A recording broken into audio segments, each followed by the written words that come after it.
Gênese técnica da construção do psiquismo, parte 1, as leis fundamentais do universo. Parte 2, do espírito à matéria. Nós vamos falar aqui um pouco de queda. Como no último congresso, o Jorge Damas deu a última palestra sobre queda, que já fazia 4 congressos que ele falava sobre, e falou que da próxima vez eu falasse, então eu vou falar um pouco. Certo?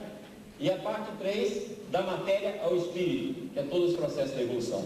Vamos lá. Nós queríamos antes trazer exatamente a opinião do Ubaldi, devido à dificuldade. Toda vez que a gente fala em Ubaldi, agora nós estávamos conversando um pouco sobre isso, todo mundo fala, é tão difícil de compreender. Não tenha dúvida. Por quê? Porque o Ubaldi fala o seguinte, olha, meu esforço teria sido muito menor se tivesse de falar apenas a quem já sente e compreende. Então a nossa grande dificuldade é sentir, daí a nossa dificuldade de compreender. Devido ao nível que nós nos situamos. Nós somos alguém em transição. Esses polos que pertencem à nossa alma, essa dualidade, estão em transição. E o segundo é que ele fala o seguinte, somente uma nova geração compreenderá toda essa obra. Não somos nós. Nós somos a geração de transição entre aqueles que semearam a palavra e aqueles que realmente vão compreender. Então nós estamos nessa geração de transição. E somente uma nova geração, essa nova geração que começou a nascer agora, que vai vir nos próximos decênios, é que vai realmente compreender a obra de Ubaldi com toda exatidão, e nós somos apenas a transição. Se nós formos com o regulamento 4%, nós somos apenas o segundo elemento para passar esse bastão à frente. Daí todos os esforços que nós temos de fazer em relação a tornar a obra de Ubaldi compreensível. E é por essa razão que nós fazemos questão de dar esses seminários, trazendo a obra de Ubaldi, a palavra de Ubaldi diante da nossa, a fim de facilitar a compreensão de todos. Nas leis fundamentais do universo, nós separamos então as 7 principais leis que está ligada, e que se a gente entender essas leis numa conexão única, nós poderemos compreender o porquê de inúmeros processos que ocorrem no universo e na nossa vida. Então essas leis poderiam ser assim resumidas: amor, ordem, monismo, individualidade, egocentrismo, liberdade, insaciabilidade. Essas são as grandes 7 leis, ou as leis fundamentais do universo, dentro dessa visão dessa pirâmide. Porque, na verdade, tudo isso pode ser resumido no amor. Eu costumo dizer que a gente só precisava de 3 expressões para explicar todo o universo. Primeiro, o amor, tudo é amor. Segundo, Deus é. E terceiro, vós sois deuses. Tudo que foi escrito foi para explicar isso aí. Se nós entendermos essas três frases, entendemos essas 3 definições, nós conseguiríamos compreender todo o processo que ocorre no universo. E, dentro dessas 7 leis, nós teremos então a visão global, por que o universo é constituído dessa forma e por que nós somos assim.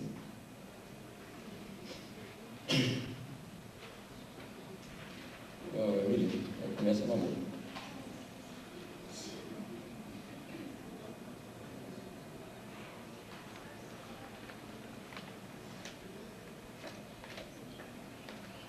Bom, o amor. Amor, impulso fundamental da vida, força de coesão que rege o universo, potência divina de eterna reconstrução. Encontrá-lo-emos sempre indestrutível, em formas infinitas, em todos os níveis do ser.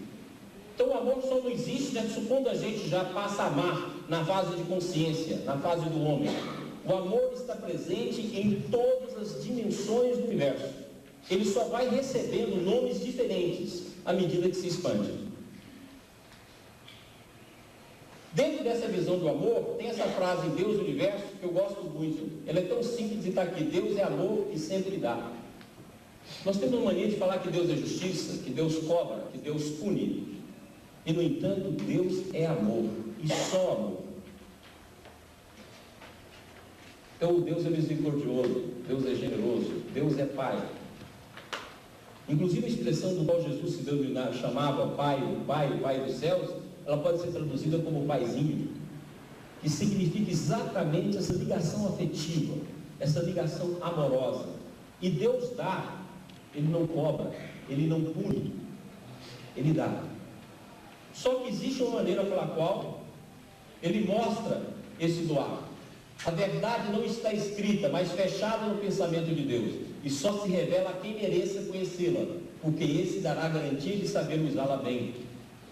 Dá sempre, mas nós precisamos os meios para poder receber. Se não houver os meios, nós não conseguiremos receber. Não adianta só pedir, tem de estar em condições de ouvir. Mas Ele dá sempre. Mas sempre dará ao nível em que nós nos situamos, o nível da nossa consciência. Quanto mais a gente acender, consequentemente, maior visão nós teremos. É aquilo que a gente viu na obra do Walden. Quanta coisa ele não pôde escrever. Porque ele era capaz de receber, mas não era capaz de passar isso no papel e muito menos que a gente pudesse entender. Exatamente por isso, porque à medida que você acende, você vê a verdade. Ela não está escrita, está no pensamento divino que faz parte da natureza. E para que você possa acessá-la, você tem de acender interiormente. E aí ele diz o seguinte: uma grande atração governa o universo por inteiro, amor. Ele canta na arquitetura das linhas, na sinfonia das forças, nas correspondências dos conceitos, sempre presente. Chama-se atração e coesão no nível da matéria, impulso e transmissão no nível da energia, impulso de vida e de ascensão no nível espírito. É harmonia na ordem cinética em que reside nossa respiração e a respiração do universo. Ou seja, o amor ganha diferentes denominações, dependendo do nível onde o ser se situa. Ele pode ser, como ele diz aqui, no nível da matéria é atração e coesão, no nível da energia é impulso e transmissão, como a gente colocou aqui nas figuras, impulso de vida e de ascensão no nível do espírito, e é a harmonia da ordem cinética, do desenvolvimento que Ferdinando explicou aqui, em que reside nossa respiração e a respiração do universo. Então tudo é amor. Por isso que o que rege o universo, a principal lei que rege o universo é a gravitação. E a gravitação nada mais é do que o amor a nível da matéria. Então, em qualquer dimensão, nós vamos encontrar o amor. Por isso que, quando nessa fase que nós estamos, nós falamos em amor sexual, amor filial, amor maternal, que são dimensões do amor próprio da nossa consciência. Até que a gente possa acender e começar a falar em amor angélico, amor arcangélico, amor divino, que são as dimensões que nos falta ainda caminhar. Ordem. Uma das coisas mais importantes é que até a própria ciência hoje começa a mudar o conceito de ordem. Até agora mesmo, a ciência acreditava que tudo se desenvolveu a partir do caos e, por múltiplas experiências, chegou aonde chegou, o universo. Hoje, essa ideia começa a cair, porque estou começando a descobrir que o próprio caos tem ordem. Ou seja, o caos é uma bagunça organizada. Então essa visão começa a mudar toda a visão de caos, porque até no caos existe uma ordem. É como a gente pegar o nosso organismo. Nós estamos saudáveis e ficamos doentes, mas a doença tem uma ordem. Tanto é verdade que se pode estudar a ordem de cada doença, saber em que sítios ela comete, como é que ela se desenvolve, qual é o quadro, em quantos dias se transmite ou não aquela patologia infecciosa, qual o tipo de germe, o que ela causa no organismo. Ela tem toda uma ordem, que torna, é possível estudar e diagnosticá-la. Então isso começa a mostrar para a gente que aquilo que nós chamamos de caos é apenas uma manifestação de superfície, englobada com uma ordem muito mais extensa. Então, quando o princípio da incerteza, principalmente na figura do Heisenberg, coloca para a gente que Deus joga dados, esses dados não podem ser no sentido de entender que é um acaso. Ele tem que ser entendido como múltiplas possibilidades dentro de um campo de ordem.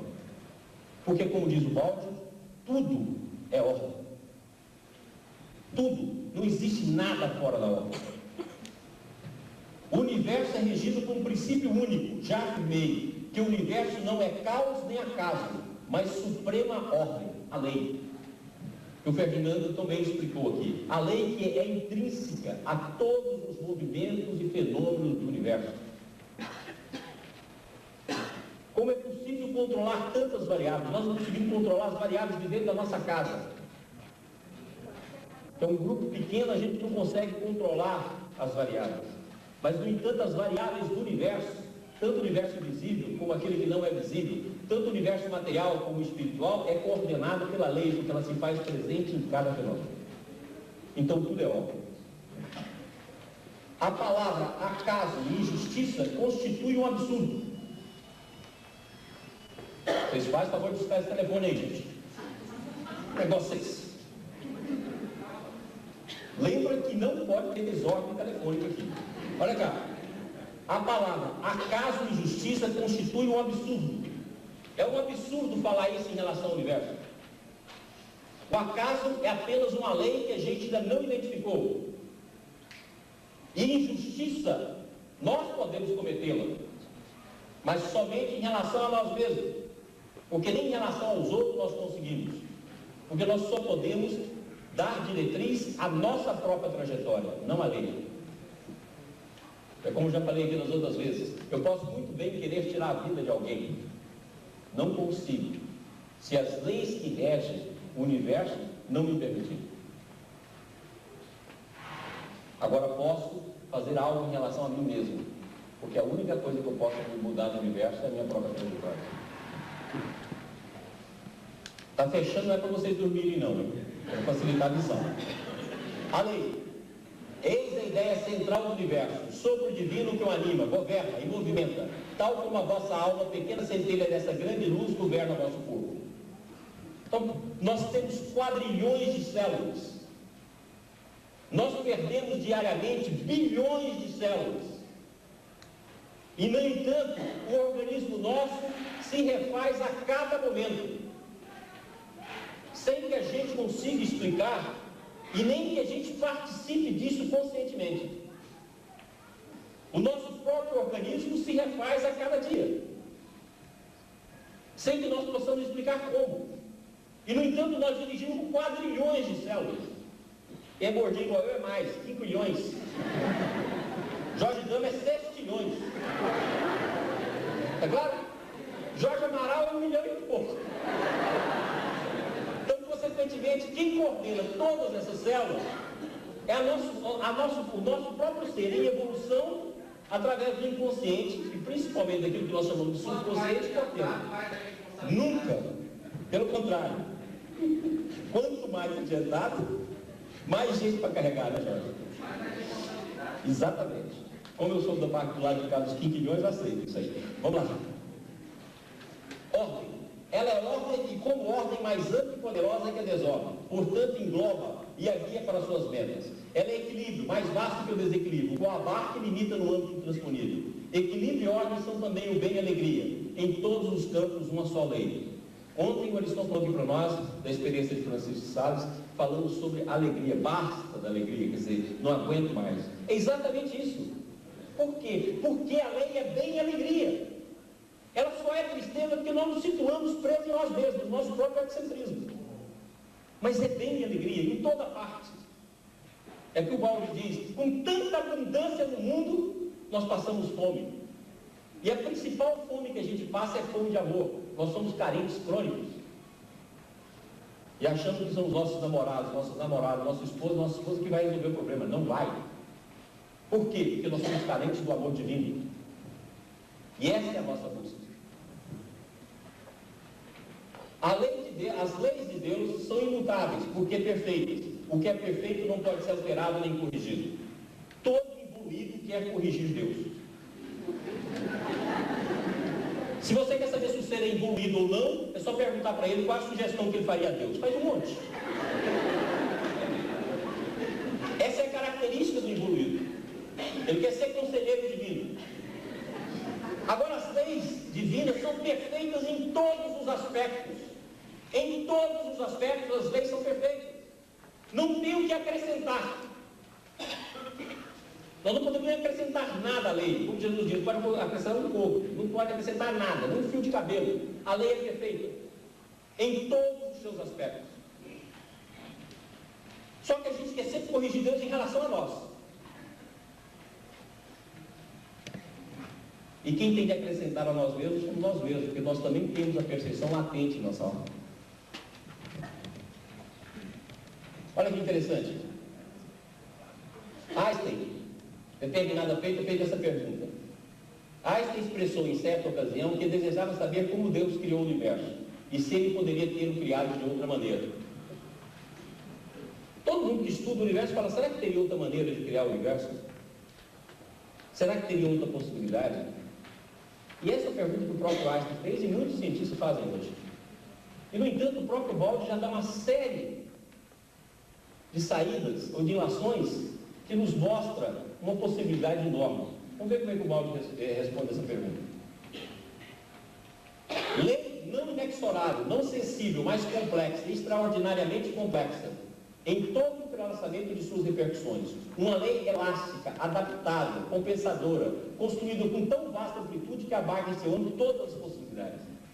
Então, se ela é perfeita, ela é absoluta e infinita, e todas as possibilidades estão inclusas.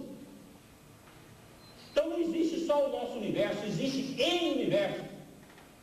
Todos os universos possíveis. Nós só vivemos num. E fazemos essa bagunça que nós fazemos. Mas a lei, ela é elástica, ela contém todas as possibilidades, porque ela é perfeita.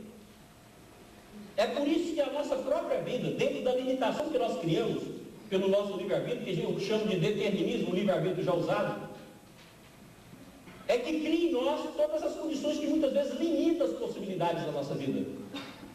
Mas se você prestar atenção, você tem inúmeras possibilidades na sua existência. E quando ela está limitada, é porque você já usou em vida passada. Livre-arbítrio é igual conta bancária. Vai gastando, a hora não tem, vida determinada. Pois é, Tito, não há e nem pode haver limite de maior ou menor, de simples e complexo, mas tudo se estende sem princípio nem fim, nas infinitas possibilidades do infinito. Nas infinitas possibilidades do infinito. Então a lei abarca todos os tipos que se possa pensar de universo.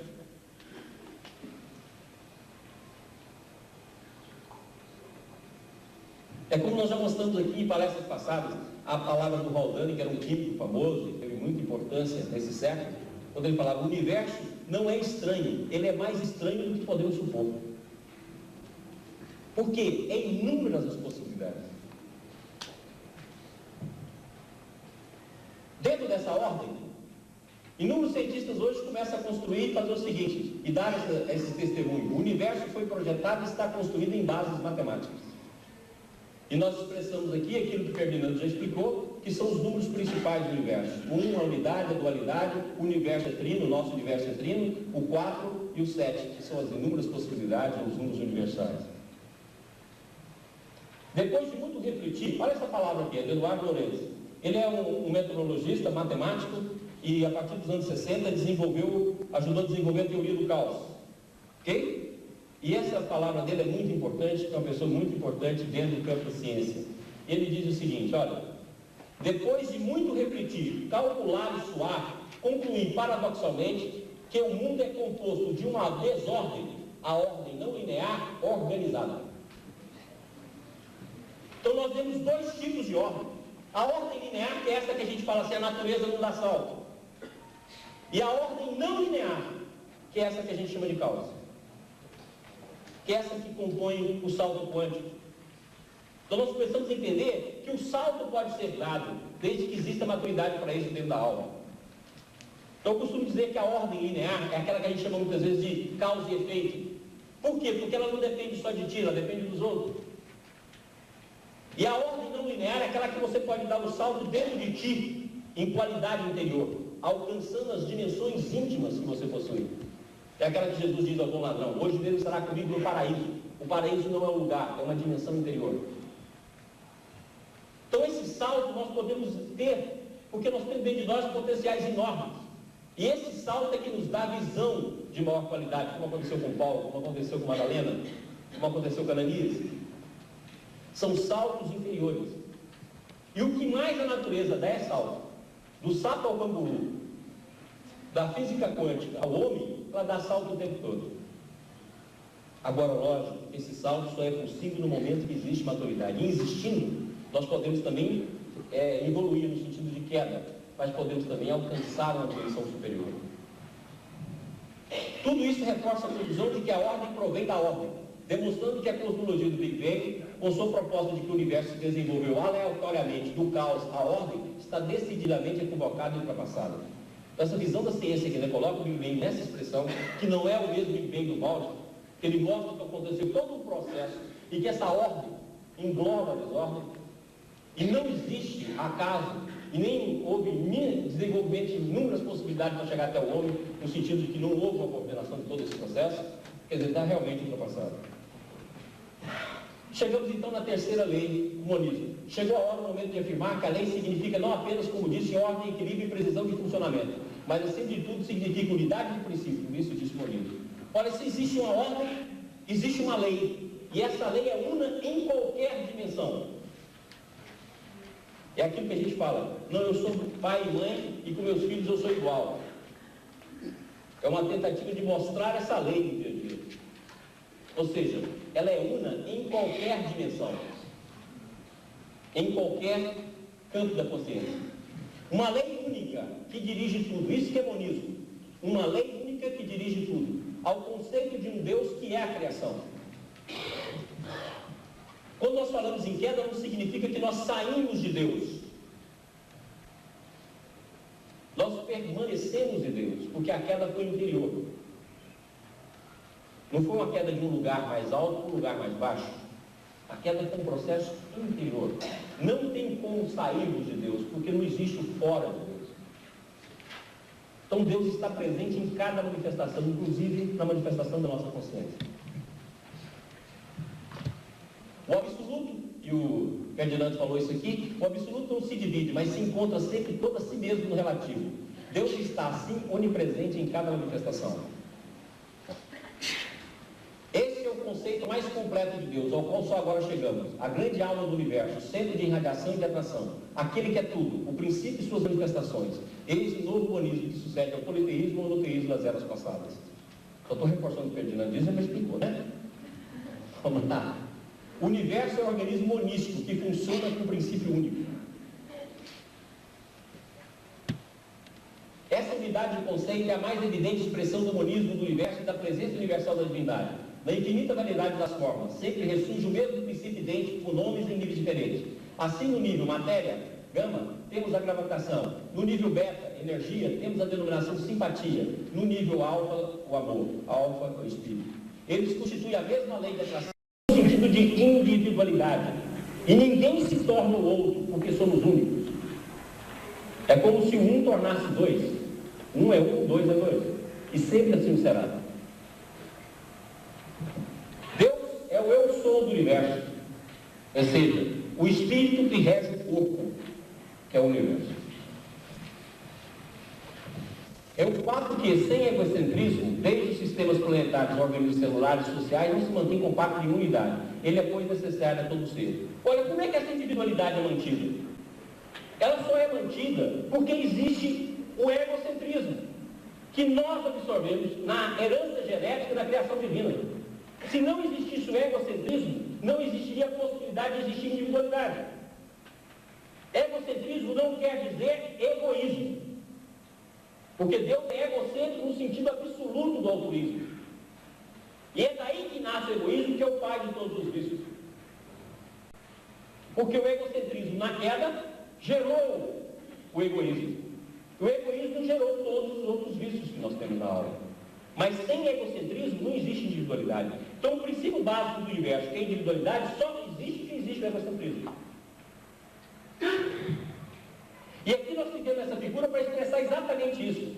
Um ponto central, do qual irradia, formando aí todo o nosso ser. Esse ponto central, que é a individualidade, e esse ponto central da individualidade é o egocentrismo.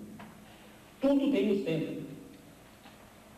Se todo ser, para existir, deve dizer eu, o egocentrismo é necessidade de existência.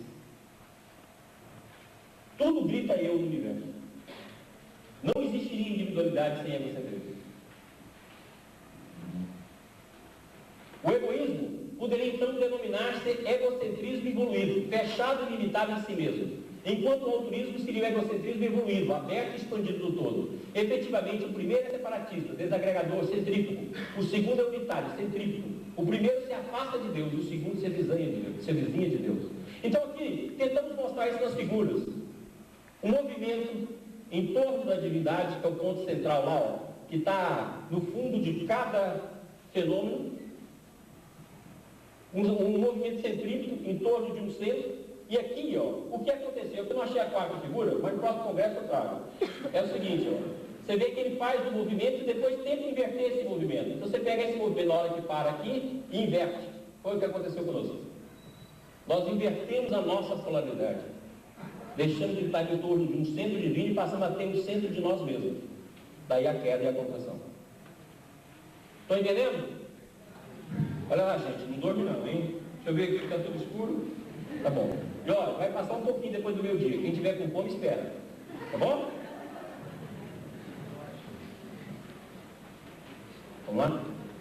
Tá vendo? O egocentrismo de Deus é, pois, o egocentrismo perfeito, isto é, não constituído de um egoísmo separatista e exclusivista, como dos seres inferiores, mas sim feito de amor, que reforça essa fundamental lei do ser, porque Deus é centro, não para sujeitar, mas para atrair, não para absorver, mas para irradiar, não para tomar, mas para dar.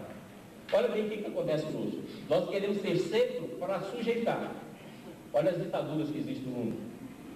Não para atrair, mas para mandar. Né?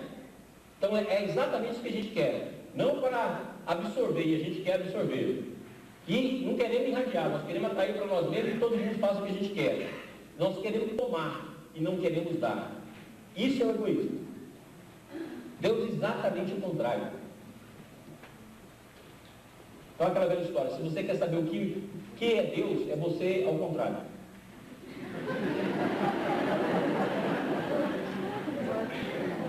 Fácil de saber. Aqui, nós vamos falar sobre liberdade.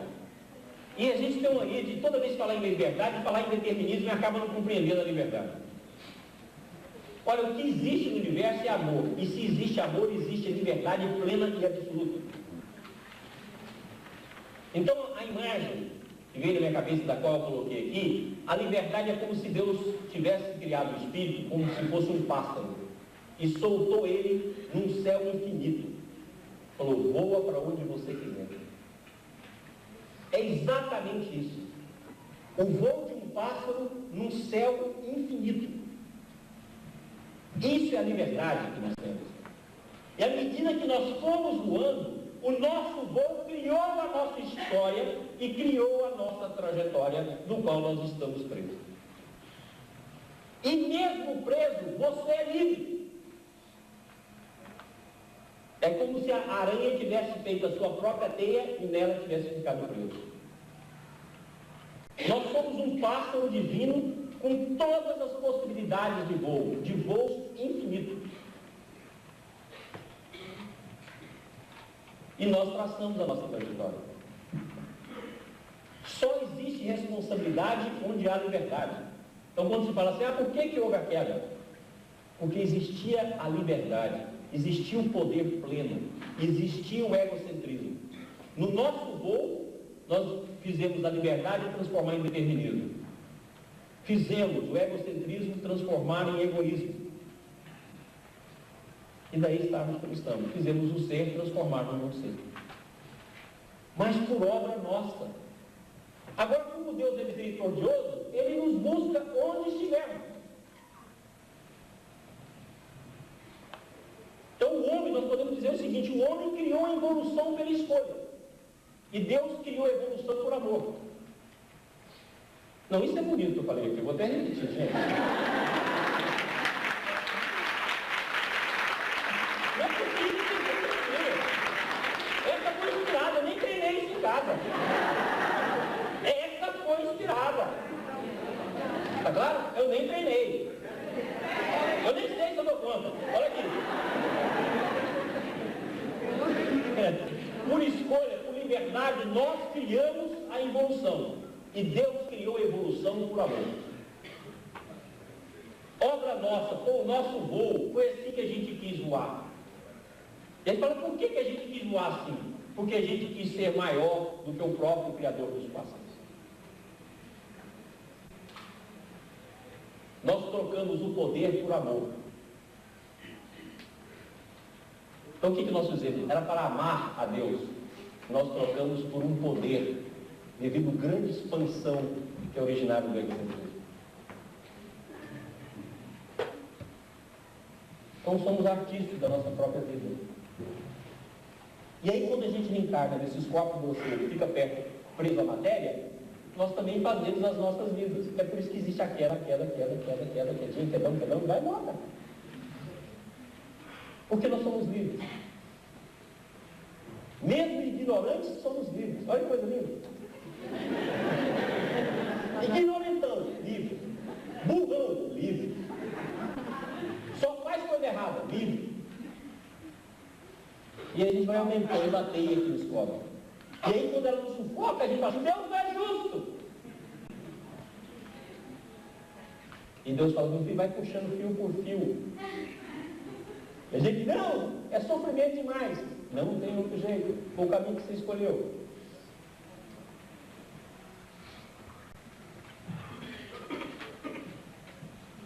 Sou livre, tenho responsabilidade e o direito de escolher. Deus me libera. Sou livre, tenho responsabilidade e o direito de escolher. Não existe amor sem liberdade. É por isso que a gente diz o seguinte: o ciúme é exatamente a ausência do amor. Porque o ciúme tenta tolher a liberdade. Se há amor, há liberdade plena.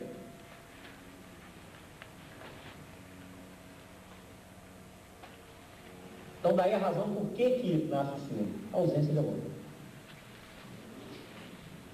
E a gente fala o contrário. O ciúme é natural no amor. O amor é evoluído. Falta acrescentar isso.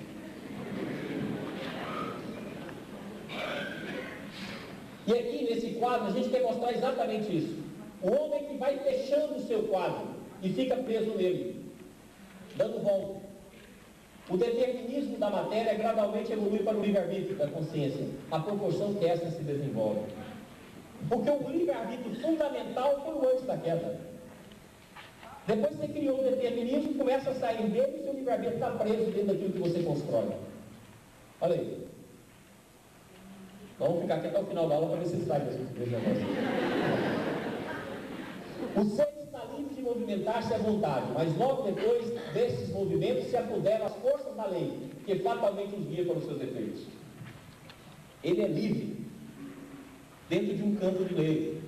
Se ele ficar preso, a lei que tem de ajudar ele. Então o impulso dado para a evolução é amor divino. E a própria dor é amor divino.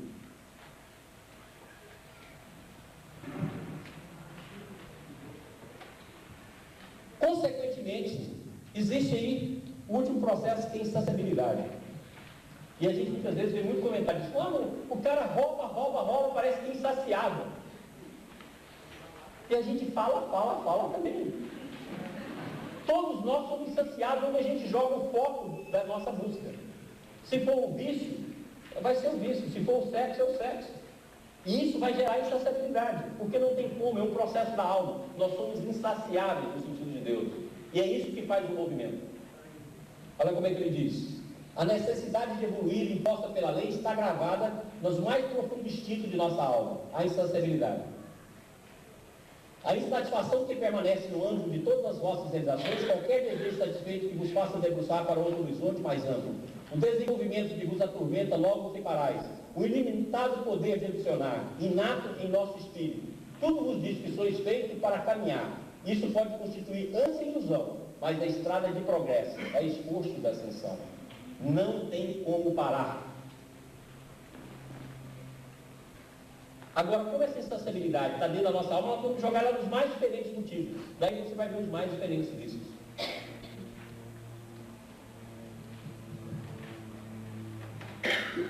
Eis um novo instinto universal e suprimível. Não tem como acabar. Pode dormir que acorda. E mesmo dormindo sonha. Você já viu que a gente não para um momento? Nem fisicamente a gente mexe na cama. Então não tem como. Nós não conseguimos ficar parados, porque o movimento é contínuo. E agora, como é insaciabilidade, nós podemos pedir o que a gente quiser, porque nós somos livres. E olha o que ele nos diz. Se pedis o absurdo, tereis de colher ilusões.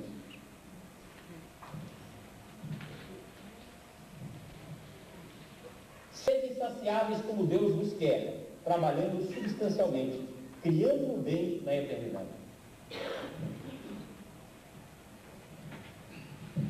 Então, as leis fundamentais do amor podem agora ser resumidas nessa nova visão além da pirâmide. O amor como ponto central, a ordem, o monismo e a liberdade, o egocentrismo, a insaciabilidade e a individualidade. Essas são as leis que regem o mundo. Tudo bem? Podemos dar uma explicação geral? Nós vamos agora para a segunda parte. Estou vendo vocês, mas está tudo em paz, hein? É um breu só daqui para lá. Só vejo o pessoal do outro sistema ali na frente. Aqui tudo é sistema. Então vamos agora para a parte 2. Essa parte 2 é do espírito à matéria. Por que isso é importante? Porque nós não conseguimos entender a evolução se não entender que existiu algo antes da evolução. A evolução não começou com um ponto zero. O ponto zero da evolução é referência, não existe. Teve uma história antes.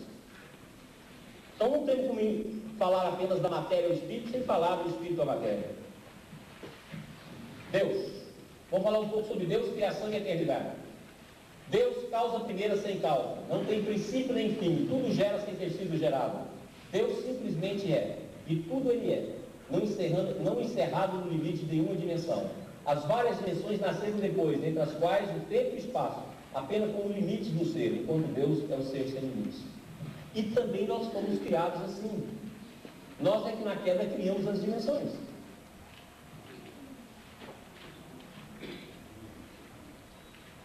Então não existe como determinar a Deus os seus limites.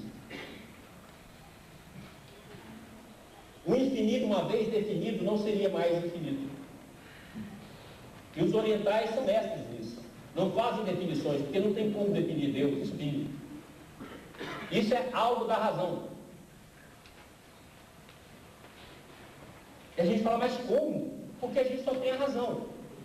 Eu sempre cito esse exemplo. É como se você chegasse para um cachorro e explicasse para ele o que é Deus. Só se latir. E na língua dele.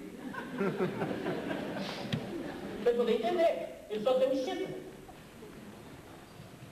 Agora, a gente que tem a razão, nós achamos que somos capazes de explicar tudo na razão, mas a razão é apenas uma dimensão da consciência, a ser ultrapassada.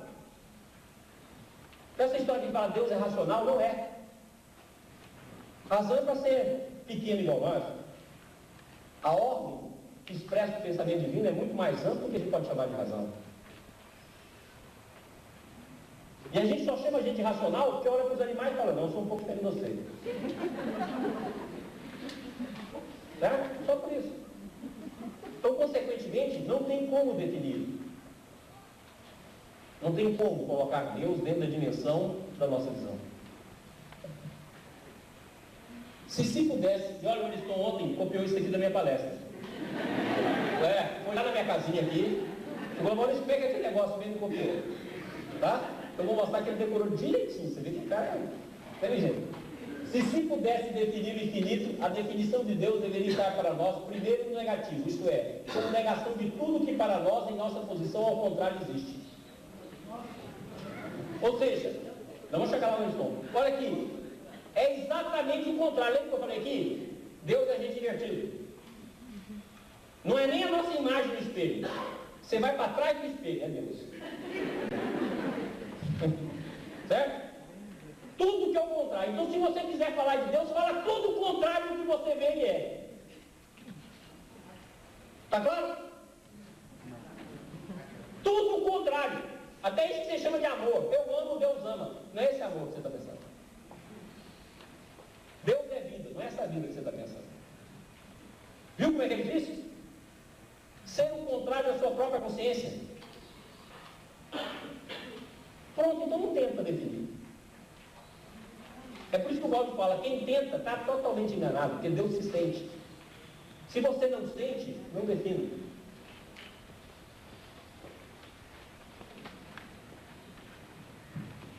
E isso que você chama de Deus na sua consciência, não é. Eu costumo dizer que isso que a gente chama de Deus na nossa consciência ou nas nossas preces é o rascunho de Deus. está longe. Mas vale. Você vê, isso aí já é poderoso. Por isso Jesus falou um grão de mostarda. Basta ter um grão. Já tem um poder enorme. E a gente fala, mas como? A mesma coisa na energia. Energia igual a massa vezes o quadrado da velocidade da luz. Olha, um grão de matéria produz uma energia fabulosa. Um grão de ferro, que é o mesmo princípio do espírito e da energia e da matéria, a mesma equivalência, produz um poder enorme. Nem esse grão a gente tem. Mas de vez em quando a gente, né?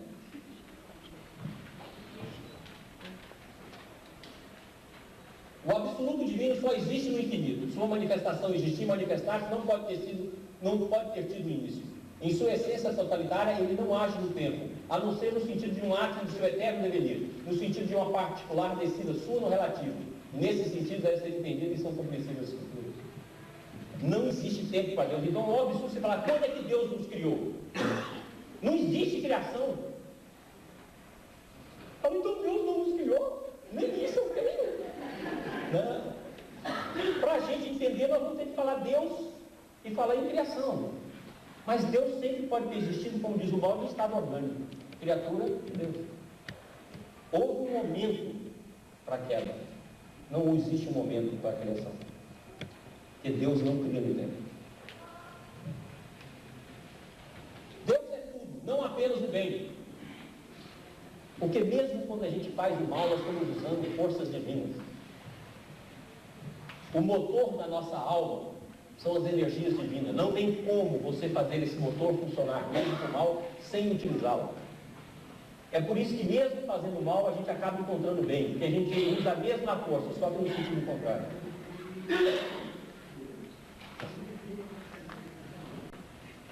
Agora, para virar do mal para o bem, vem a dor. Entendeu por que a gente sofre?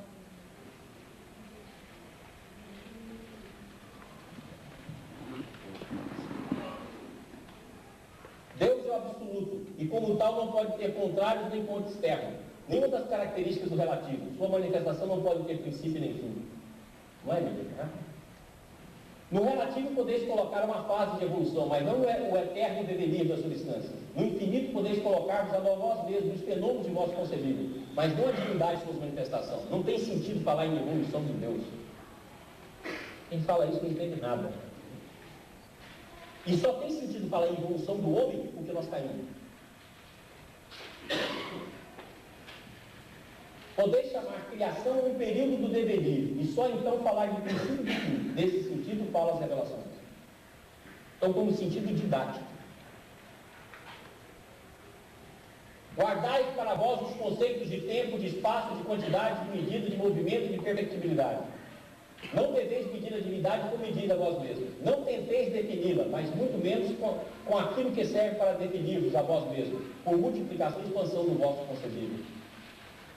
Se quereis tomar ao infinito, olha só, vossos superativos, dizei ao infinito, isso ainda não é Deus. Soma tudo. Deus é bonzinho, bonitinho, certo? Nos ajuda, caridoso, não é. Porque você vai falar sempre na sua dimensão. É aquilo que eu falei do cachorro. É como se o cachorro estivesse pensando como é que é a casinha de Deus? Como é que é o patrão de Deus? Será que ele come ração ou comida normal? Entendido? Porque ele vai pensar a partir da vida dele. A partir da visão do instinto. E nós pensamos em Deus a partir da visão da razão. Não tem sentido.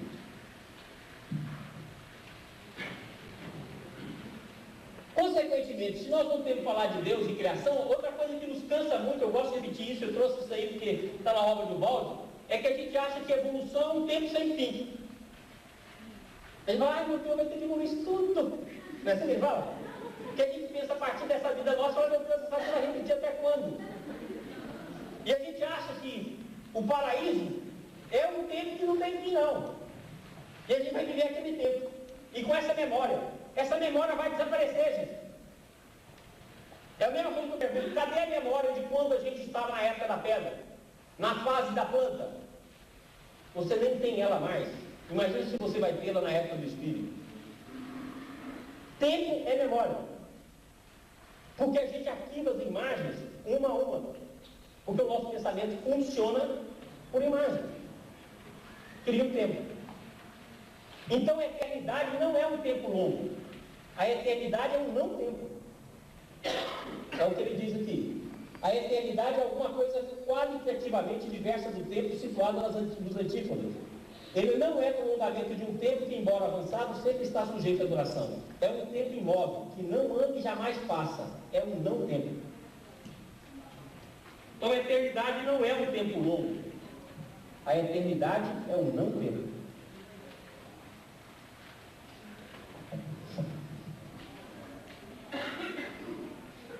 Tudo que se pode medir é finito. Então aquela pergunta que muitas vezes a gente faz, né? Você me ama quanto? Se falar, você pode largar que não presta. Lá. Sabe aquela pergunta que você faz, quando você está todo amoroso? Bem, qual o tamanho do seu amor por mim? Não faz assim? Se responder, pode largar. Não presta. Certo? Porque tudo que pode medir é finito. Então, pode parar, troca de namorado. Vamos lá, próximo. Entre Deus e a matéria há um abismo.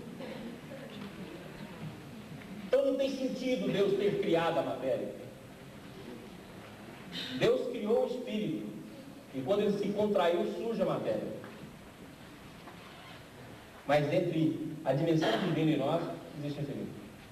Só para a gente poder entender, vamos pegar lá o pastoreiro. Que ele fala que nós saímos de uma dimensão de vibrações, de quadrilhões, de frequências de quadrilhões por segundo, e caímos numa dimensão de 16 vibrações por segundo, que é a matéria. Ora, é mesmo, se você pensar em vibração, dá para entender. Coloca você emitindo partículas, são partículas vibratórias, para você poder entender, um foco mental. Trilhões, quadrilhões de partículas por segundo. E essas partículas vão se reduzindo até chegar a 16 vibrações por segundo só. Agora pensa na mente divina, que não dá para medir em quadrilhões. Então o abismo é enorme. Não podemos nem falar em pensamento de Deus, porque o pensamento ainda é matéria, como assevera dos estudiosos do pensamento. Então não existe nenhum pensamento divino tal qual a gente compreende. E foi isso que aconteceu, uma redução vibratória. Esse nosso mundo de matéria, percebido pelos nossos sentidos, não é Deus. Olha bem, que não deve ser Deus, se a natureza já é tão bonita e ela ainda não é Deus. Imagina que não deve ser. Pode ser uma manifestação sua, porque a ordem está presente em qualquer lugar, mas está longe de ser a sua essência.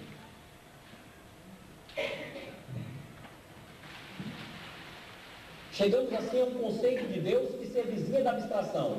Aqui está chegando a ciência moderna, ou seja, um Deus inteligência e pensamento, um Deus lei, que tudo dirige dentro dos fenômenos. Voltei aquela visão lá da nossa espiral e coloquei lá dentro o centro divino, que rege todo o cosmos. Ou seja, no centro de todos os fenômenos está o pensamento divino, inclusive o nosso. E é graças a esse centro que a gente evolui. O impulso da evolução é um impulso divino. E aí ele diz, não pode haver criação absoluta. Reginaldo falou isso aqui também. Pode decorar. Então, criação a gente fala apenas para poder ter um ponto de partida. A criação não produziu apenas uma simples multiplicidade, mas um verdadeiro organismo. Então, aí que está a visão. Quando se fala em criação, a partir de um ponto, mas Deus sempre pode ter existido em estado orgânico. Como é que eu entendo isso? O nosso organismo é a figura de Deus. Aquilo que a gente chama de espírito, de eu, de consciência, é Deus. E aquilo que a gente chama de célula, órgão, é o sistema. Por isso que o Balde compara a queda ao câncer, que é a mesma célula rebelde. Olha que interessante. Você tem um câncer de fígado, a célula sai de lá e implanta no pulmão e continua sendo fígado. É por isso que dá tanto problema. Se ela fosse implantar lá e virasse pulmão, beleza. Você até tem um pulmãozinho a mais. Não, eu já tenho 3, posso fumar 2, fumar outro aqui para garantir. Mas não, ela funciona como fígado. Ela implanta lá no cérebro e vai funcionar como fígado. É uma célula rebelde. que sai do centro de coordenação da consciência. Podemos imaginar-nos o estado antes da criação. Agora presta atenção nisso aqui, gente. Você pensa que essas imagens foi fácil? Nós vimos mais de 15 mil imagens para escolher essas imagens. E até que eu consegui escolher uma imagem que pudesse mostrar aquilo que o Baldi pensava, ou a maneira pela qual ele conseguiu traduzir para a nossa mente a visão do todo. E essa visão aqui, eu sempre fiquei atrás durante anos para poder tentar achar essa visão. E graças a Deus que essa imagem é possível a gente ver. Então, vamos prestar atenção aqui. Quem está acordado, por favor, não durma. E quem está dormindo, acorda. Tá? Olha lá. Olha como é que o Baldi diz no sistema. Podemos imaginar-nos o estado antes da criação como um incêndio, com luz e calor, igual em todos os seus pontos. E após a criação, com o mesmo incêndio organicamente dividido em muitas centelhas. Então vamos pensar Deus como um foco de calor, um incêndio homogêneo em todas as suas partes. Deus criou. Continua o incêndio. Agora surgiu as labaredas, que são as individualidades.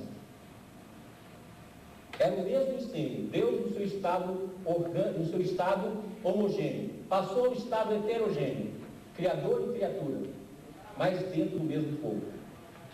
Vamos ver como é que é isso. Aqui, ó, o incêndio. Em todo o seu composto homogêneo. Deus cria as criaturas como ponto de referência. Olha lá. O mesmo incêndio, mas agora surgiu as labaredas. Onde cada labareda dessa é uma individualidade. Mas preso no mesmo campo e no mesmo incêndio. Não saímos de Deus. O incêndio é o mesmo. Apenas surgiu as labaredas. Só que cada labareda dessa tem vontade própria.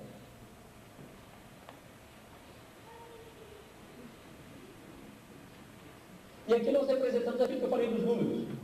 Um estado orgânico, como Deus como centro, não centro espacial, mas centro de atração, e cada família de seres como um organismo, em suas funções, como é o nosso corpo, representado aqui pelos membros. E como cada organismo é infinito, então tudo é infinito. Então Deus sempre existiu no seu estado orgânico. O que aconteceu nesse estado orgânico? Que determinadas criaturas fizeram a opção, que está representada aqui, pela via curta, que foi a aceitação do amor divino. E outras optaram pelo poder e fizeram a via longa, que originou a queda.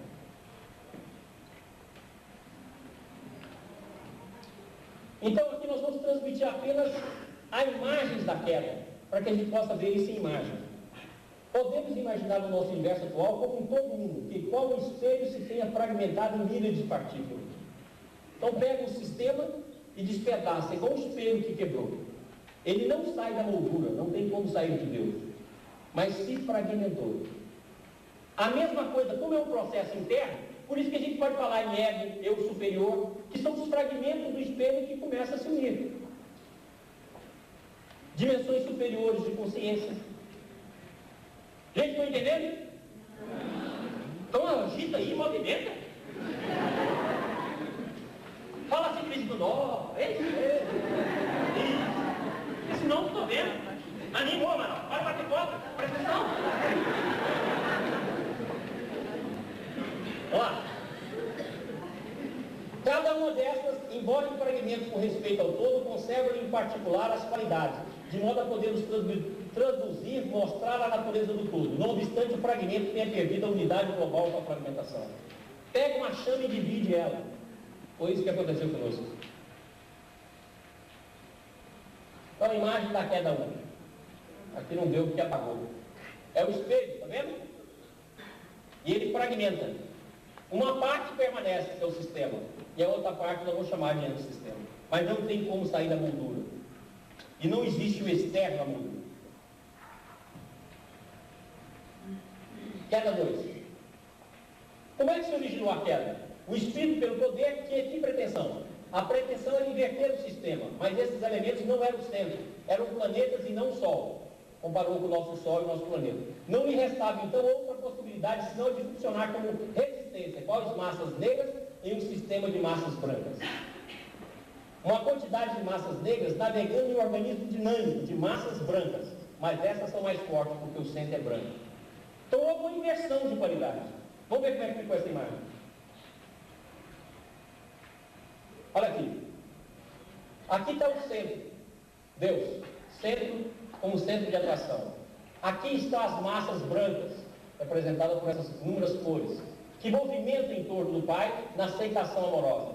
Aqui estamos nós, a gente parece minhoca. Olha aqui. Nós fizemos o inverso. Invertemos o movimento. E de massas brancas passamos a ser massas negras. Veio o antissistema. Então, quando perguntar para você, o que você é? Uma minhoca que se inverteu. Olha lá. Imagem 3. Vamos primeiro com o conceito. Mas observemos ainda mais pormenorizadamente a visão do fenômeno. O que ocorreu na esfera, antes que tudo isso ocorresse, podíamos imaginá-la toda branca, feita apenas de luz, de valores positivos. E eis que agora uma parte dela começou a fazer-se e cada vez mais se tornou negra, sombra de valor negativo. Começou um processo de dissolução, de descida, de inversão de todas as qualidades do sistema nas qualidades opostas. Olha, inversão de qualidades. Chama-se a esse processo de involução. Nós somos mestres nesse processo. Podemos assim explicar-nos como nasceu a matéria, porque o nosso universo assumiu a forma material. Olha aqui. Ficou bonito, ficou? Olha que tremendo. Olha aqui o que aconteceu. Aqui está Deus. Aqui está as esferas, os seres em torno de Deus, ó, brilhando como a divindade. Esses seres foram invertendo o processo. Olha aqui como ele já está negro e ele está mudando a cor. Está claro? Foi invertendo o processo até que surgiu a matéria. Por isso que fala que a matéria é energia congelada e a energia é espírito congelado. Houve uma inversão, e essa inversão foi feita interiormente. E o que é a evolução? É sair daqui e fazer o caminho de volta. Olha o filho pródigo aqui. É esse aqui, ó, que vai daqui e volta lá. Quando você chegar aqui, acabou. Podemos marcar um encontro para lá. Encerrou. Acabou o tempo, espaço, tudo. Acabou. Tá? Podemos marcar um encontro. Agora nós estamos aqui, ó, tentando sair daqui para cá. É as dimensões que o Ferdinando mostrou. Está claro? Agora presta atenção nessa figura lá que todo mundo já conhece. A queda não foi isso. Não há queda de dimensões na escada de Jacó. Até colocar a mola lá, chama a mola, ó, que é espiral. Que espiral, na verdade, não é fechadinha, assim, ela vai abrindo. Mas lá, ó. Isso é apenas o Jorge Damas descendo a escada. Eu desculpe depois, velho. Tá claro? Amanhã você vem, né? Tá bem. Você pode descontar, viu, Jorge? Começamos então a precisar que não se trata de queda no sentido de... Dá pra voltar, Emílio?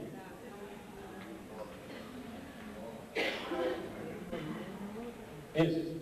Começamos então a precisar que não se trata de queda no sentido espacial, mas como explicamos já, de uma queda de dimensões, de um desmoronamento de valores. Quando a gente fala espacial, não tem outro jeito para poder entender, mas não é um queda de um lugar para outro. Vamos lá? Liberdade e queda, que é a razão pela qual a gente caiu. Sendo as criaturas centelhas de Deus, deviam possuir as qualidades do fogo central, como a gente viu, tendo em primeiro lugar a liberdade. Os filhos de Deus só podiam ser livres e conscientes, aceitando permanecer na ordem só por livre adesão. Então tem aqueles que aceitam e aqueles que não aceitam. É um direito de escolher. Aí você fala, mas por que a gente aceitou que a gente era feliz? Porque a gente queria ser mais feliz através do poder. Olha como é que a gente gosta do poder. Dá uma olhadinha. Quando você está mandando, entendeu? Não tem aquela vez assim que você chega em casa e fala assim, me tornei chefe do serviço, todo mundo parabéns.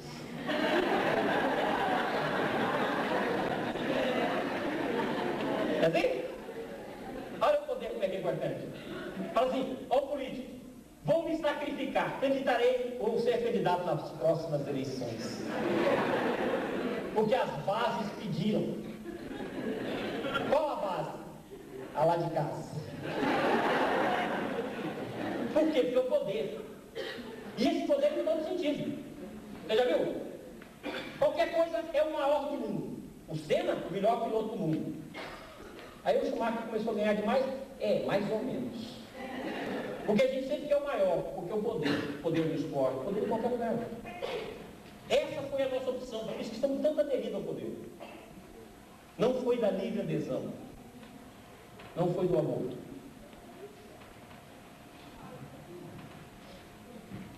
A liberdade é tal que compõe a possibilidade do arbítrio e do abuso, o que significa poder quebrar a unidade orgânica do sistema. Mas se não tivesse, não seria liberdade. Seria igual a gente colocar um animal na jaula e falar assim, você pode andar por qualquer lugar, desde que seja dentro da jaula. É igual meus filhos quando nasceram, vocês podem escolher qualquer tipo, deixa no Vasco. Todo mundo vai sair. Quer dizer, liberdade. Dentro da lei. Vamos lá. Pega vocês três pequenos. Que ali é a imagem do triângulo, ó, que representa, né, os dois triângulos juntos, a queda que o Balde representou na visão do livro Queda e Salvação. O fato de que cada elemento possui agora a sua individualidade, separada, qualquer menor egocentrismo seu, a semelhança daquele egocentrismo máximo de Deus, torna possível aquela desordem logo que falhar a obediência e a disciplina imposta pela lei. Não é lindo? O que nos atroçou foi o próprio princípio fundamental do ser, que era próprio a eles também, o egocentrismo. Porque sem egocentrismo não existe individualidade. Aí o Balde diz o seguinte: somos feitos de infinito aprisionados no infinito, de absoluto fragmentado no relativo, de felicidade que chora na dor, de sabedoria que se tornou ignorância, de vida eterna despedaçada no ciclo da vida e das mortes. Somos verdadeiramente anjos decaídos. Então, para a gente poder entender, já que todo anjo tem asa, é como se a gente fosse voando e cortando a nossa asa.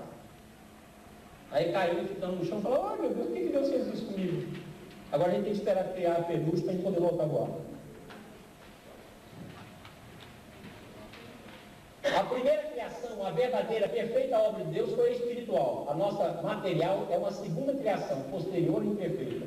Contrafação ou contrafação da primeira. Então o nosso universo, como diz o Balde, é doença. Ou doença bonita. Mas é doença. Devemos, entretanto, compreender bem que este não representa a verdadeira criação como se crê, mas uma contrafação sua, uma inversão sua, um seu verdadeiro estado patológico, embora transitório e curável.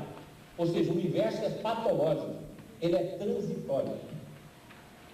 Porque a matéria, na hora que desaparecer todo o sustentáculo, matéria e energia, todo mundo voltar a ser espírito, festa no paraíso. Filho próprio voltou a casa. O Juninho vai explicar isso amanhã, né? Os dois universos. Há, portanto, dois universos. O verdadeiro de natureza espiritual, perfeito, e uma contrafacção sua, imperfeito, material, em evolução para a perfeição. E aqui a gente mostra a criação contraída. Pegamos aquela imagem anterior, daqueles seres, lembra?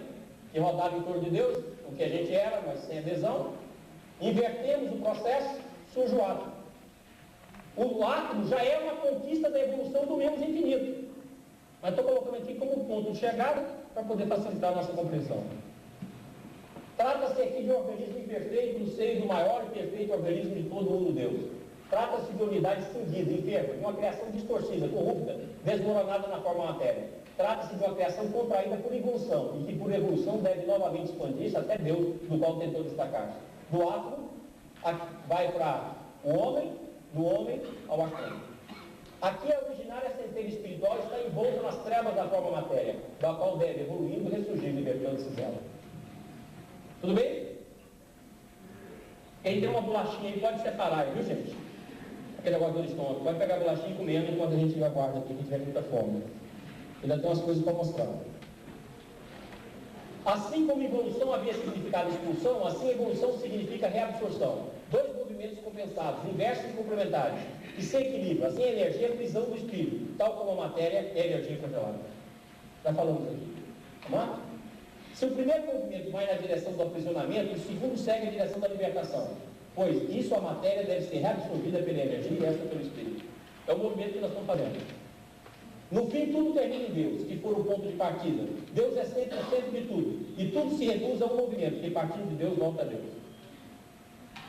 Por isso que isso aqui tudo a religião fala, né? Não é? O significado, então, das três formas, o Ferdinando já explicou aqui. Somente agora poderíamos chegar a compreender a origem e significação das três formas, alfa, beta e gama, exportam a grande síntese. Elas nada mais são realmente do que uma posição invertida e decaída da primeira e originária Trindade perfeita. Falamos aqui da primeira criação e também da segunda, isto é, uma contrafação sua, devida com o desmoronamento do sistema após a queda. Então nós temos duas ondas. A primeira onda refere-se à criação, a origem da matéria, a condensação das nebulosas, a formação dos sistemas planetários, do nosso Sol, do nosso planeta até a condensação máxima. A segunda onda, de regresso, é a que nos interessa evidente agora. Refere-se à evolução da matéria até as formas orgânicas, a origem da vida. Com a vida tem-se a conquista de uma consciência cada vez mais ampla até a visão do absoluto. É a fase de regresso da matéria, que por meio da ação, da luta, da dor, reencontra o espírito e volta à ideia pura, despojando-se pouco a pouco de todas as cascas da forma.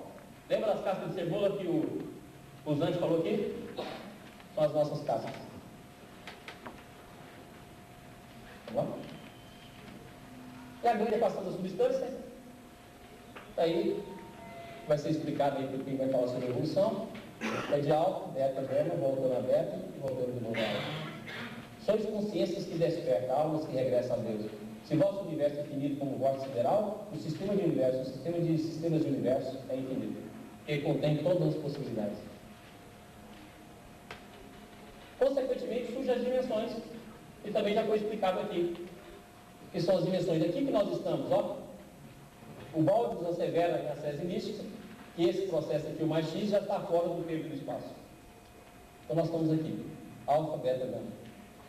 E tem gente que está aqui embaixo, ó. Você pode olhar, quem está aqui embaixo está dormindo. Quer ver uma olhadinha? É menos X, não interessa pelo papo de alfa. Os outros aspectos da lei são os outros aspectos das leis menores, que o Ferdinando também explicou aqui. É o seguinte, cada unidade é metade de outra unidade mais completa, porque houve a queda. O microcosmo está construído como um macrocosmo. Fizemos até a ideia aqui do átomo e de Saturno.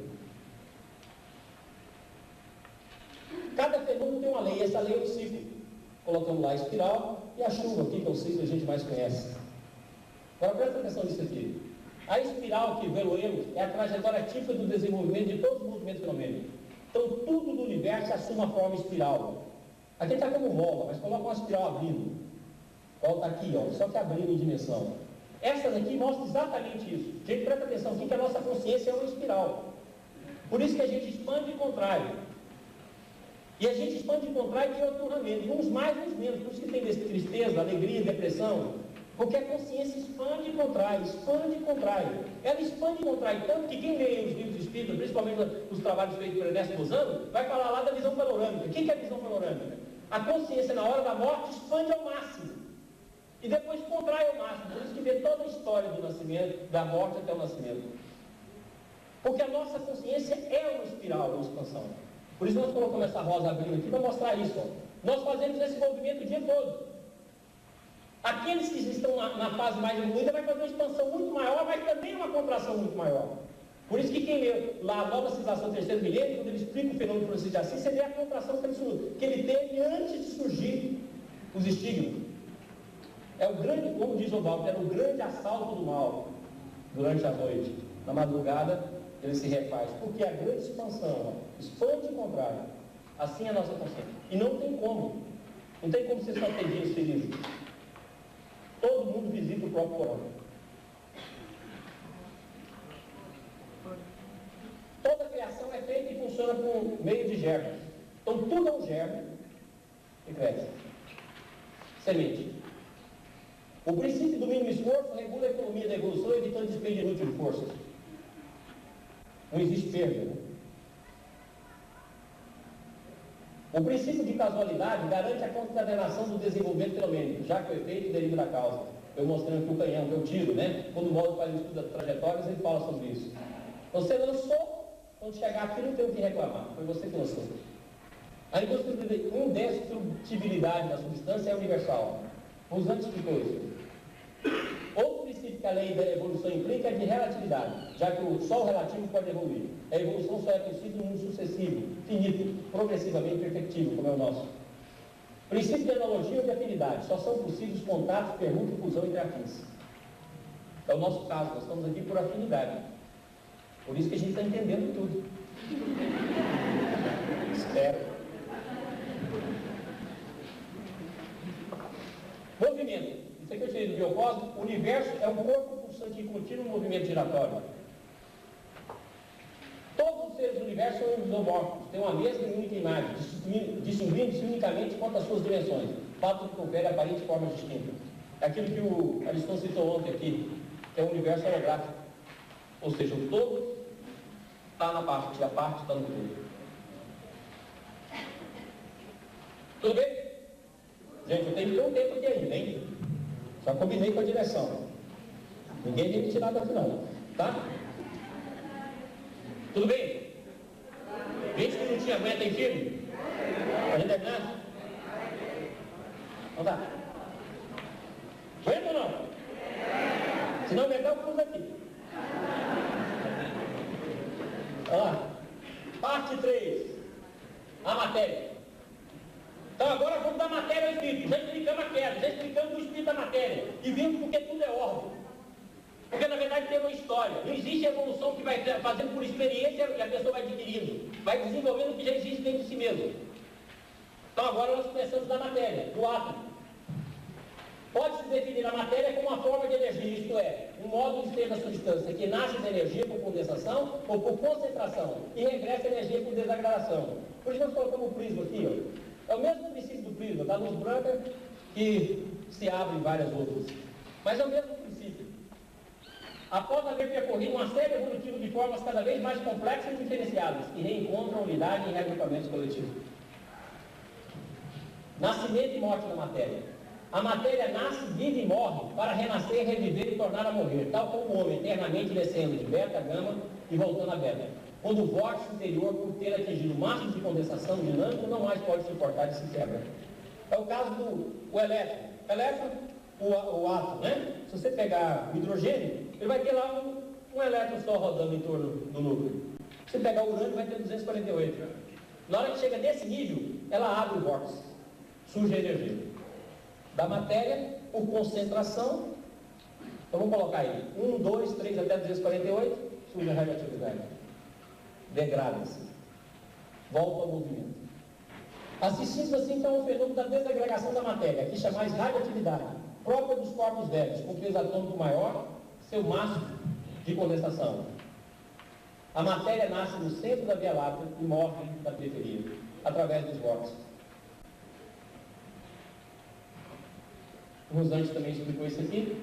Comecemos, pois, por analisar o fenômeno matéria, gama, que tomaremos como ponto de partida relativo a vós. Observá-lo-emos de um ponto de vista estático, em suas características típicas de determinada individuação da substância, e também de um ponto de vista dinâmico, onde deveria da corrente do transformismo da substância, devido da alfa da fase matéria, regressa à fase energia, na realidade, dos dois aspectos fundos.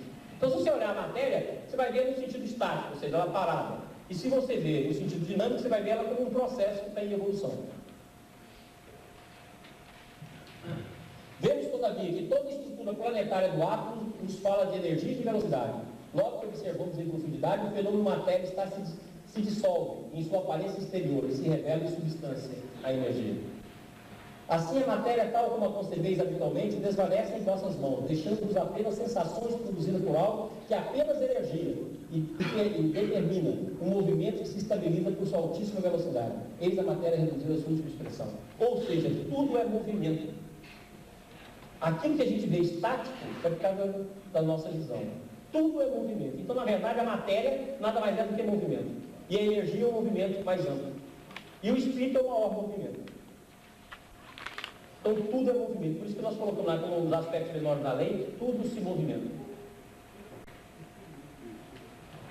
De modo que na substância não existe matéria, no sentido que lhe dás, mas só existe movimento.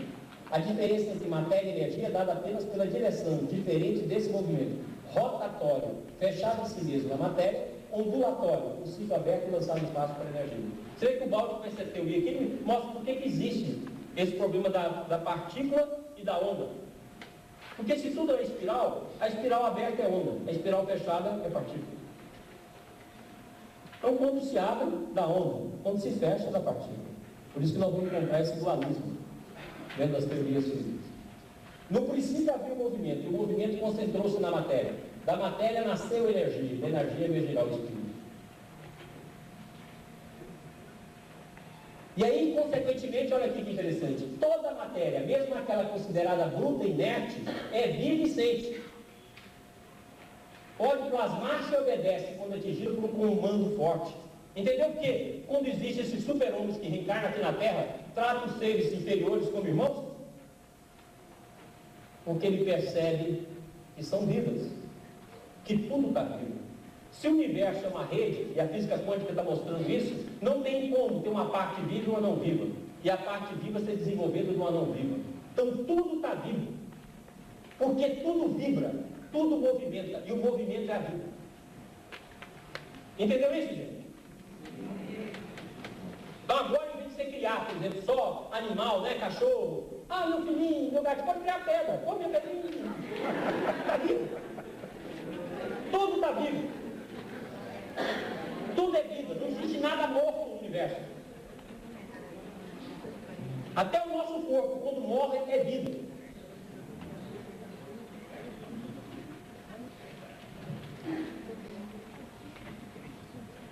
Diante da grande caminhada que seguinte, está escrita a palavra evolução. E a ciência não pode deixar de vê-la, mas apenas vislumbrou nas formas orgânicas, em mesmo toda sua imensa vastidão. E outra coisa, então a evolução não é uma coisa aleatória, é uma explosão, volta até eu uso o termo dinamite, é uma explosão de potenciais latentes. Por que latentes? Porque houve uma contração que gerou a quebra. Então nós representamos aqui como fogo de artifício. Todo o passado está presente, indelevelmente fixado por todos os retornos evolutivos. Todo o futuro está presente, porque o presente contém todo, como causa, como princípio, como desenvolvimento concentrado em estado latente. Você já está pronto, falta só revelar. Todas as formas de vida são irmãs da vossa e lutam por subir a mesma meta espiritual que é o objetivo da vossa vida humana.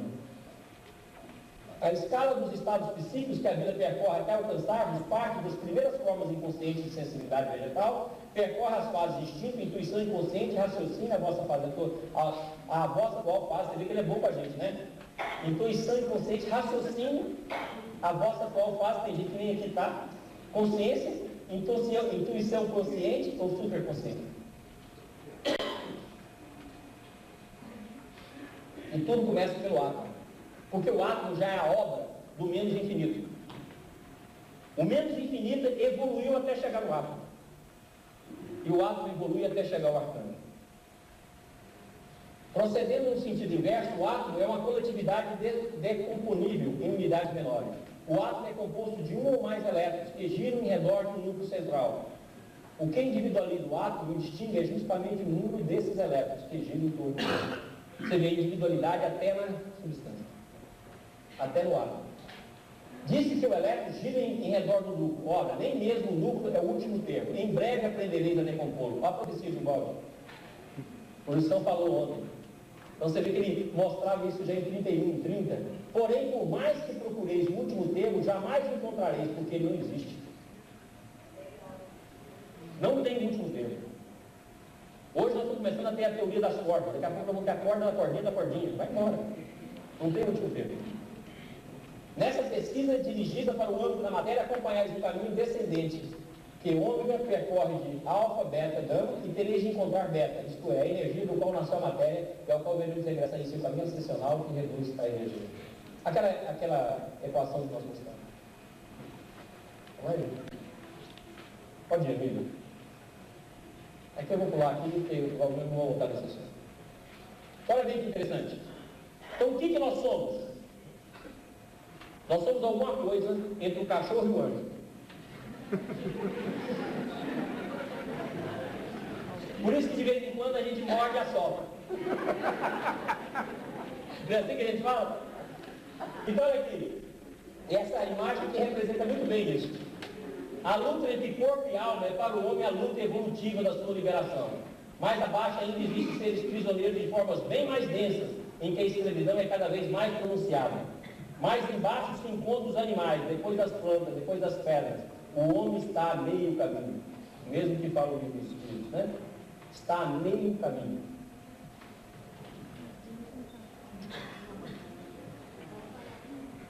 Olha que coisa linda. A grande respiração do universo é dada pela respiração do átomo, que jamais bela obra construída pelo Deus infinito. O universo infinito palpita de vida, que é o reconquistar sua consciência e retorna a Deus. Gente, olha aqui.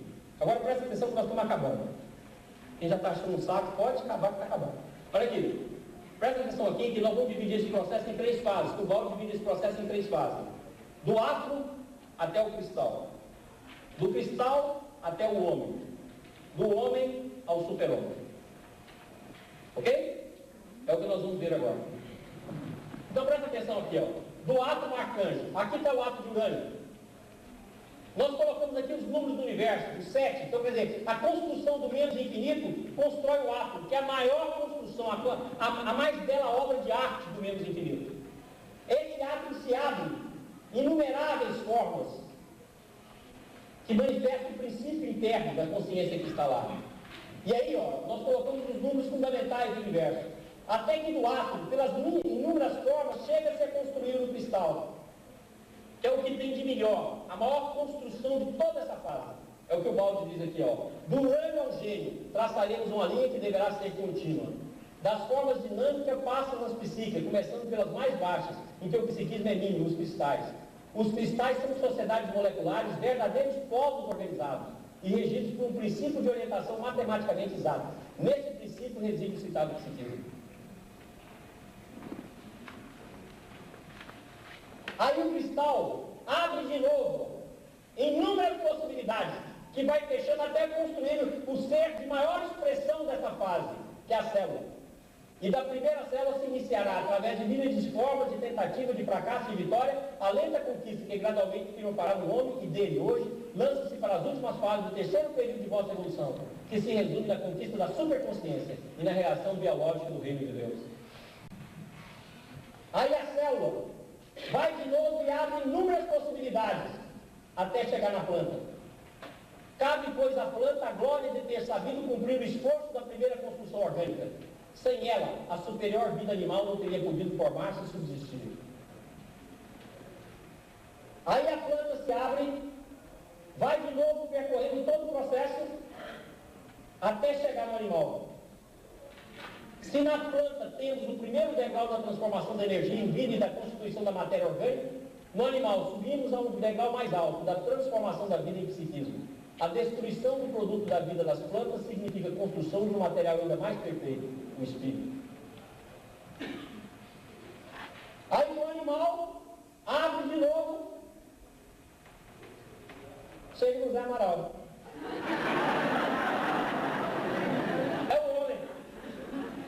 O homem é o agente dessa transformação, o último anel de todas as transformações precedentes.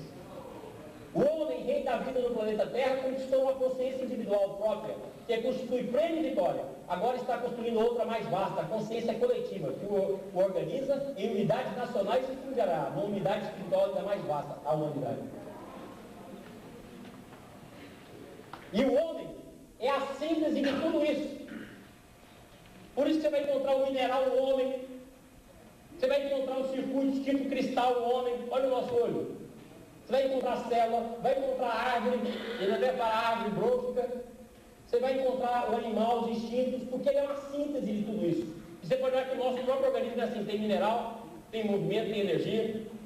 O homem resume em si todas as consciências inferiores. Cada célula possui sua pequena consciência que preside o seu metabolismo, em cada tecido, em cada órgão. Uma consciência coletiva mais alta que dirige o funcionamento. Todo o organismo é dirigido pelos instintos, que regem e conservam a vida animal.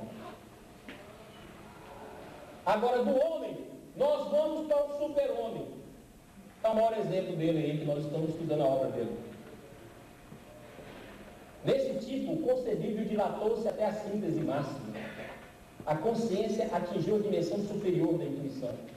está muito distante da média, porque viu e compreendeu as altas metas da vida e só pôde passar pela terra em missão, amando e fazendo bem. Com frequência está alheio e desprezado no mundo, mas seu gesto abraça toda a criação. Se você não está desprezado no mundo, não é super-homem, tá? E esse super-homem pode vir em várias missões, em vários aspectos. Olha o que ele diz aqui, nós colocamos diretor de Einstein. O super-homem, seja ele poeta, artista, músico, filósofo, cientista, herói, chefe, santo, seja ele de preferência um intelectual que desenvolve as forças do pensamento, um dinâmico da vontade da ação, um místico que cria no campo do sentimento do amor, um ímpeto de sua fecundidade, ele é sempre um tipo de superconsciência na sublimação de sua personalidade, um gênio. Ele é o supertipo do futuro, uma antecipação das metas humanas. É o que seria o futuro. Imagina uma unidade formada só de volta. Meu exemplo. Olha isso aqui como é que é lindo, gente. Por vezes, no inferno terrestre, cai uma estrela do céu, só para chorar e amar. Chora e ama durante uma vida inteira, cantando na dor própria e alheia, um cântico divino e mergulhado de amor. A dor vergasta e a alma canta. Aquele canto tem estranha magia. A mansa fera humana faz florescer as rosas entre os espinhos e os lírios na lama. A fera retrai suas garras, a dor, o seu assalto, o destino, o seu aperto, o homem, sua ofensa. A magia da bondade e a harmonia do amor vence a todos, dilata-se e com ele canta e ressoa toda a criação. E Dom Francisco de Assis. A figura do super-homem representa o ponto de chegada da evolução do universo que faz, compreendido pelo vosso concedimento. Me deu última noite. Então deixa isso aí. Do homem deve nascer o anjo. A última fase está representada por Francisco de Assis. E daí surge o homem. Do anjo surge o arcanjo. É a quarta fase. Pode ir, Deus. Isso aí o Ferdinando já explicou. Pode ir. Na última. Isso aí só para vocês verem, eu falo no próximo ano, tá? Não vai dar tempo, vá. Deixa isso aí. Presta atenção aqui, gente. Olha que bonito tem que essa imagem, ó. Lá. Ó, o homem não apareceu de súbito já aperfeiçoado no presente, mas começou a ser criado gradualmente em um período anterior do universo, à medida que esse amadurecia. Inicialmente havia energia que se transformou no universo físico, transformou-se em quanta, depois em partícula, átomo, molécula, nebulosa, pulsares, quasares, estrelas, galáxias, sistema solar, planeta Terra, vegetais, animais e finalmente homens. O universo por inteiro, algo transformou-se dos quantas ao homem. Pode ir? Pode ir. Não, você precisa ficar curioso, é charme. Olha aqui.